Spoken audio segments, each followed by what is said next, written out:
ವರ್ಷಗಳು ಸಂದಂತ ಈ ಸಂದರ್ಭದಲ್ಲಿ ಕರ್ನಾಟಕ ರಾಜ್ಯ ಸರ್ಕಾರ ಕರ್ನಾಟಕ 50ರ ಸಂಭ್ರಮ ಅಂತೇಳಿ ಜ್ಯೋತಿ ರಥ ಯಾತ್ರೆಯನ್ನು ಕಾರ್ಯಕ್ರಮ ಕೈಗೊಂಡಿದ್ದಾರೆ. ಆ ರಥ ಇವತ್ತು ನಂಜನಗೂಡಿನಿಂದ ನರಸೀಪುರ ತಾಲೂಕಿಗೆ ಪ್ರವೇಶ ಆಗಿದೆ.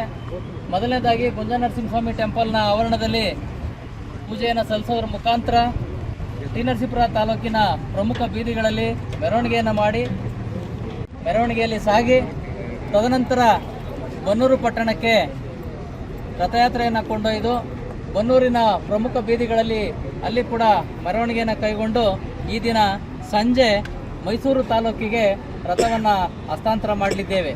ಈ ಒಂದು ಕಾರ್ಯಕ್ರಮದಲ್ಲಿ ಎಲ್ಲ ಜನಪ್ರತಿನಿಧಿಗಳು, ಅಧಿಕಾರಿಗಳು, ನಾಗರಿಕ ಬಂಧುಗಳು ಮತ್ತು ಕನ್ನಡ ಪರ ಮನಸ್ಸುಗಳು ಎಲ್ಲರೂ ಕೂಡ ಅತ್ಯಂತ ಉತ್ಸಾಹದಿಂದ ಕಾರ್ಯಕ್ರಮದಲ್ಲಿ ಪಾಲ್ಗೊಳ್ಳಬೇಕು ಅಂತೇಳಿ ನಾನು ತಾಲೂಕು ಆಡಳಿತದಿಂದ ಕೇಳಲಿಕ್ಕೆ ಬಯಸ್ತೇನೆ.